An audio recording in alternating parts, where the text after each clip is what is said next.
semuanya, selamat bergabung kembali di channel Edukasi Belajar Bersama. Baik, pada kesempatan kali ini kita masih akan membahas tentang mata pelajaran pendidikan Pancasila dan kewarganegaraan.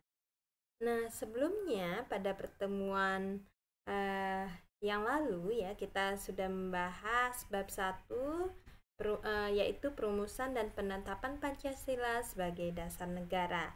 Nah, lebih tepatnya itu terkait subbab yang pertama, di mana membahas tentang sejarah perumusan Pancasila sebagai dasar negara. Nah, untuk pembahasan kita kali ini, kita akan membahas kelanjutan dari subbab yang pertama, tentunya yaitu subbab yang kedua ya.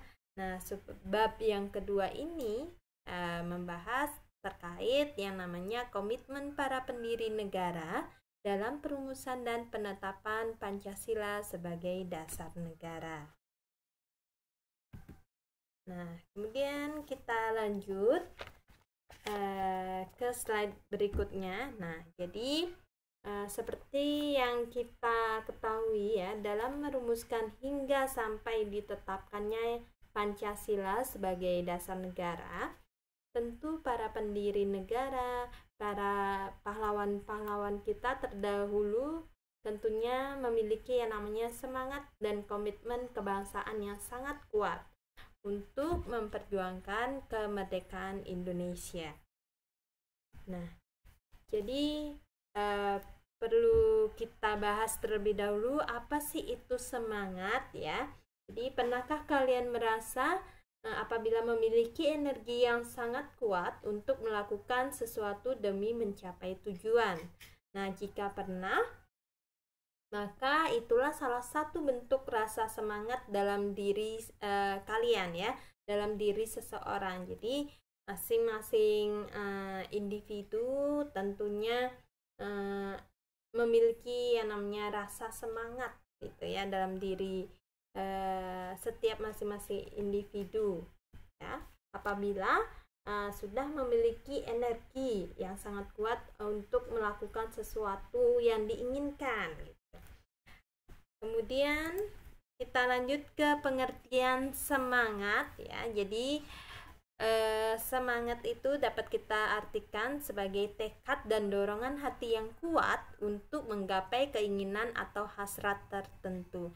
Nah, jadi kalau kita memiliki keinginan ya, memiliki tujuan, jadi agar tujuan dan keinginan kita bisa tercapai, hendaknya kita harus memiliki tekad dan dorongan hati yang kuat ya, harus bersemangat untuk meraihnya ya.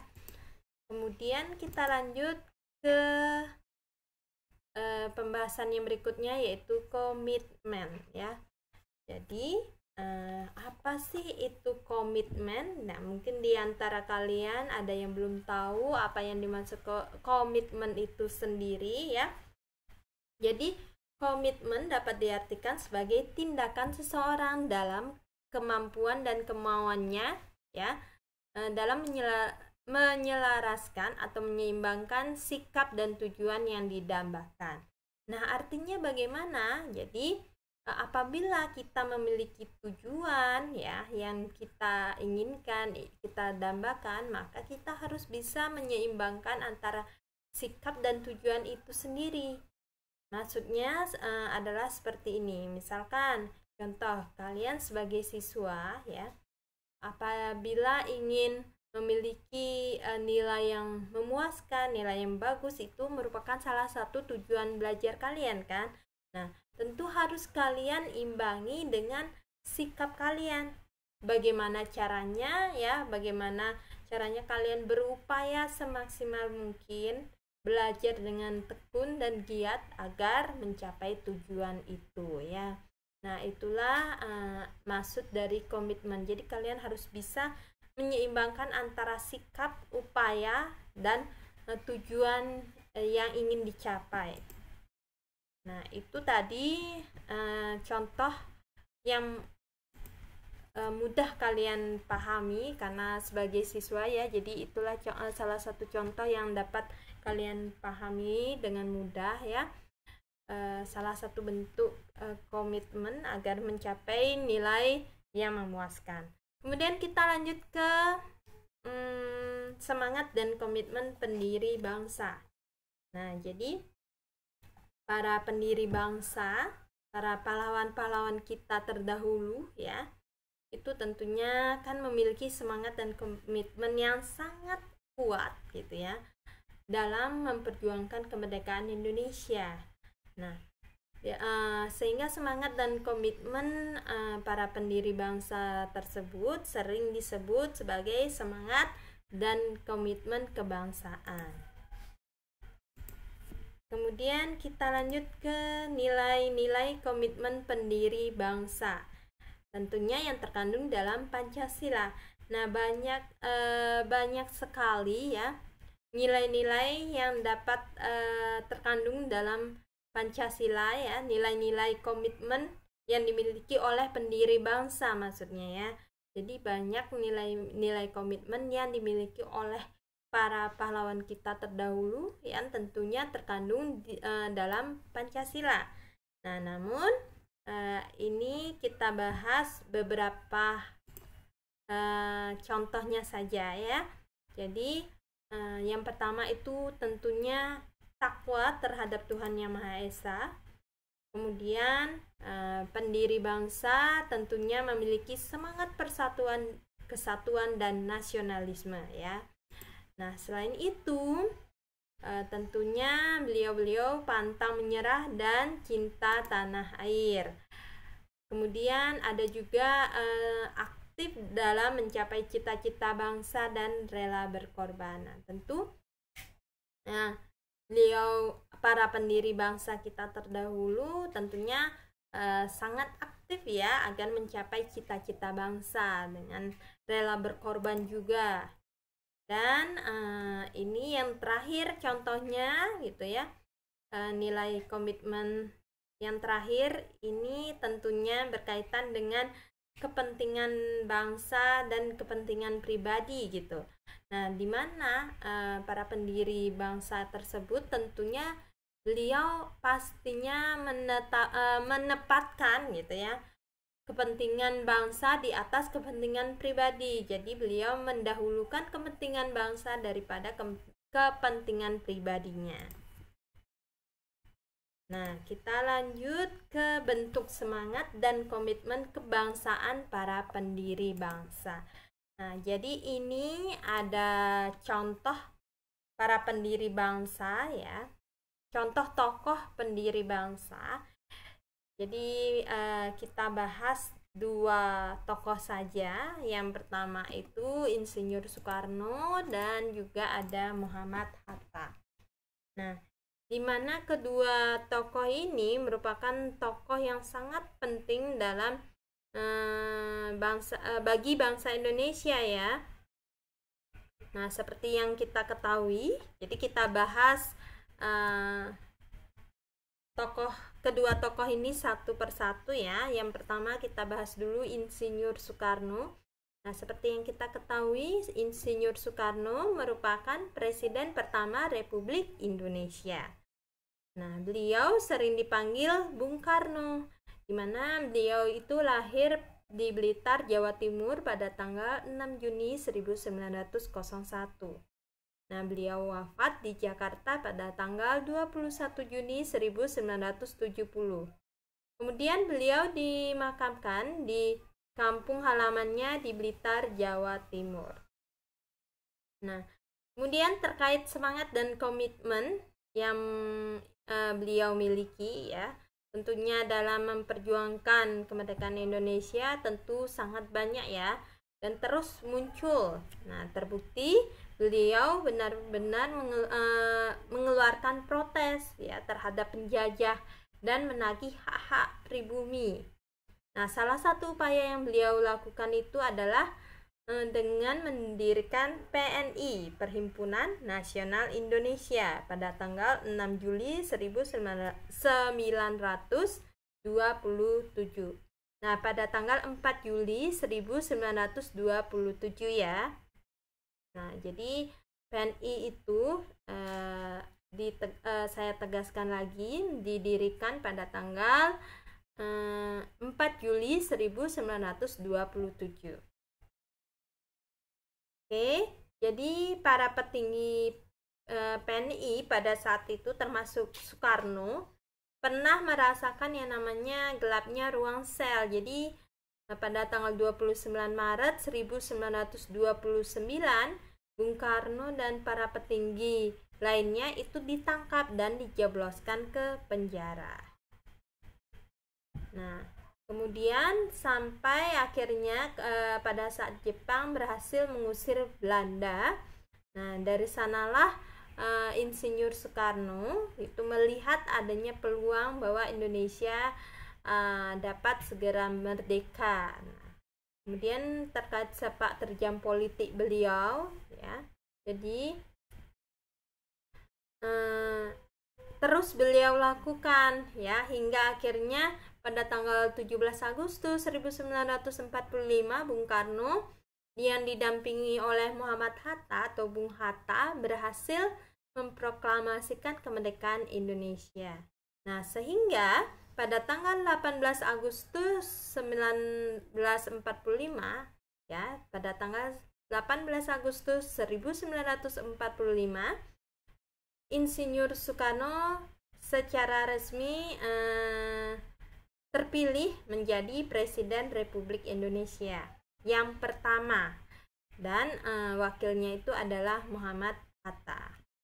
Nah, itulah sekilas profil dari Insinyur Soekarno. Kemudian kita lanjut ke tokoh yang kedua, yaitu Muhammad Hatta. Jadi beliau lahir di Bukit Tinggi pada tanggal 12 Agustus 1902 ya. Jadi Muhammad Hatta itu lahir tanggal 12 Agustus 1902. Nah, beliau meninggal di Jakarta pada tanggal 15 Maret 1980. Nah, Muhammad Hatta tersebut ya, yang akrab dipanggil Bung Hatta, dimakamkan di Taman Pemakaman Umum Tanah Kusir di Jakarta. Nah, tentu beliau merupakan wakil Presiden Republik Indonesia yang pertama. Nah, itu profil dari Muhammad Hatta. Nah, kemudian saya akan tambahkan sedikit terkait Muhammad Hatta ya. Nah, Muhammad Hatta, kiprah politiknya itu dimulai pada saat ia terpilih menjadi bendahara pada perkumpulan orang Sumatera ya,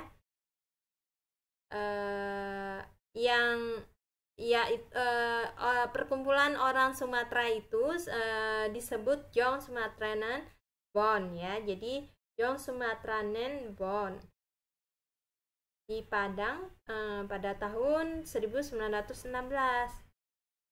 Ya, jadi beliau itu sebagai bendahara Jong Sumatra Bond ya. Kemudian Bung Hatta merupakan seorang pribumi yang aktif menyuarakan kemerdekaan melalui pergerakan nasional, di mana sebagai ketua organisasi Perhimpunan Indonesia, Bung Hatta berhasil mewujudkan yang namanya gagasan untuk mengawal Indonesia menuju kemerdekaan. Nah, itulah sekilas profil dari Muhammad Hatta.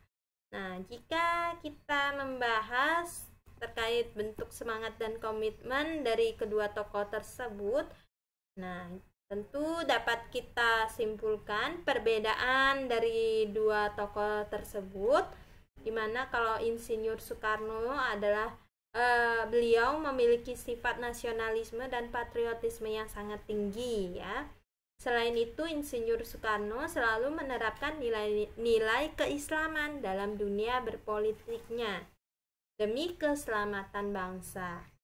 Selain itu juga Insinyur Soekarno sangat idealis ya. Jadi idealisme perjuangan yang tinggi itu dimiliki yang disertai dengan tindakan untuk mewujudkan idealismenya. Nah, dan dapat kita simpulkan juga bahwa Insinyur Soekarno ya itu orangnya sangat tegas dalam menolak setiap rayuan dari bangsa asing. Nah, sedangkan perbedaannya dengan Muhammad Hatta itu kalau tadi Insinyur Soekarno sudah kita simpulkan ya, jadi beliau sangat tegas gitu ya. Nah, kalau Muhammad Hatta itu memiliki sifat nasionalisme yang tinggi juga. Selain itu, beliau bersikap tenang, rasional pada saat terjadi suatu permasalahan. Jadi beliau lebih tenang daripada Insinyur Soekarno ya. Oke. Kemudian kita lanjut, Muhammad Hatta itu selalu memperjuangkan hak-hak asasi manusia.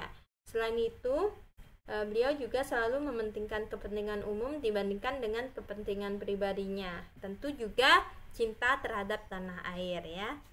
Nah, itulah tadi terkait bentuk semangat dan komitmen kebangsaan dua tokoh yang sangat penting bagi bangsa kita ya. Nah, kemudian sebelum kita lanjut, jadi saya ingin menambahkan bahwa kita harus ingat ya, kita harus tahu bahwa kita tidak akan dapat merdeka tanpa adanya semangat komitmen kebangsaan dari pahlawan-pahlawan kita terdahulu. Sehingga kita sebagai generasi penerus bangsa seharusnya dapat selalu mewujudkan semangat dan komitmen kebangsaan. Jadi kita harus dapat selalu semangat dan memiliki komitmen kebangsaan. Nah, caranya bagaimana? Tentu banyak yang bisa kita lakukan ya. Nah, jadi ada 3 ya contoh yang akan kita bahas terkait cara mewujudkan semangat komitmen kebangsaan itu sendiri. Nah, yang pertama, caranya itu dengan cara mengamalkan Pancasila dalam kehidupan sehari-hari. Ya, dalam kehidupan berbangsa maupun bernegara. Kemudian cara yang kedua dapat kita lakukan dengan cara mengembangkan nilai-nilai agama yang dianut. Dan cara yang ketiga yaitu dengan cara menghindari sikap negatif ya, baik itu chauvinisme, egoisme, fanatisme dan lain sebagainya. Nah, itulah 3 contoh cara atau upaya yang dapat kita lakukan dalam mewujudkan semangat komitmen kebangsaan. Jadi itulah contoh semangat dan komitmen kebangsaan yang dapat kita lakukan ya. Nah, namun sebagai generasi penerus bangsa, khususnya kalian sebagai pelajar, sebagai seorang siswa, tentu ada upaya ya yang bisa kalian lakukan gitu. Sebagai seorang siswa, coba kalian sebutkan upaya apa saja sih yang bisa kalian lakukan sebagai seorang siswa dan generasi penerus bangsa dalam mewujudkan semangat dan komitmen kebangsaan. Nah, tolong tinggalkan komentar ya di kolom komentar ya. Jadi kalau kalian sebagai seorang siswa, coba ditulis ya di kolom komentar menurut kalian upaya apa saja yang bisa kalian lakukan untuk mewujudkan semangat dan komitmen kebangsaan. Baik, untuk materi kali ini saya rasa cukup sampai di sini ya. Saya rasa cukup. Kemudian kita akan lanjutkan pada pertemuan berikutnya. Itu masih terkait dengan bab 1 ya, masih terkait perumusan dan penetapan Pancasila sebagai dasar negara. Namun kita lanjutkan ke topik subbab yang ketiga.